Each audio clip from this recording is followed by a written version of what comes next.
નમસ્તે વિદ્યાર્થી મિત્રો, ધોરણ 8 વિષય સામાજિક વિજ્ઞાન પ્રકરણ 1 ભાગ 2.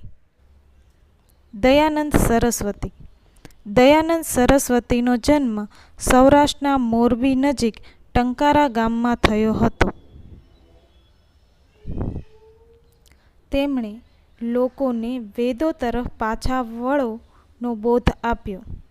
તેમણે સત્યાર્થ પ્રકાશ નામના ગ્રંથની રચના કરી. દયાનંદ સરસ્વતી ઈસવીસન 1875માં આર્ય સમાજની સ્થાપના કરી.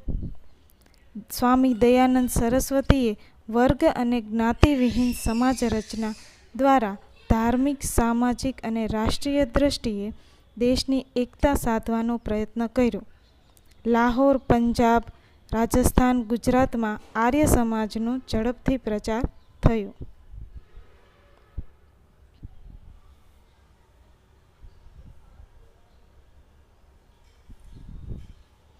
આર્ય સમાજે ધર્માંતર પામેલા હિન્દુઓને હિન્દુ ધર્મમાં પાછા લાવવા માટે શુદ્ધિ ચળવળ શરૂ કરી, જેને કારણે પરધર્મ એટલે કે બીજો ધર્મ સ્વીકાર્યો હોય કે સ્વીકારવાની ફરજ પડી હોય તેવા હિન્દુઓને પાછા આવવા માટેના દ્વાર પ્રથમવાર દયાનંદ સરસ્વતીએ ખુલ્લા મૂક્યા.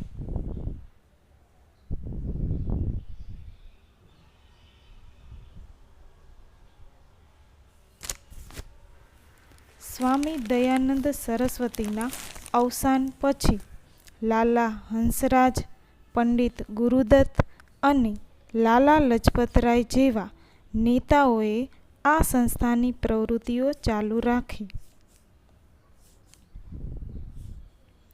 સ્વામી શ્રદ્ધાનંદે ઈસવીસન 1902માં હરદ્વાર પાસે કાંગડી ગુરુકુળ સ્થાપ્યું. આ ઉપરાંત ગુજરાતમાં વડોદરામાં આર્ય કન્યા વિદ્યાલય શરૂ કરવામાં આવ્યું, જેમાં શિસ્ત, શ્રમ, સંયમ અને ચારિત્ર્યના પાઠોનું શિક્ષણ આપવામાં આવતું હતું. હવે રામકૃષ્ણ પરમહંસ વિશે જોઈએ.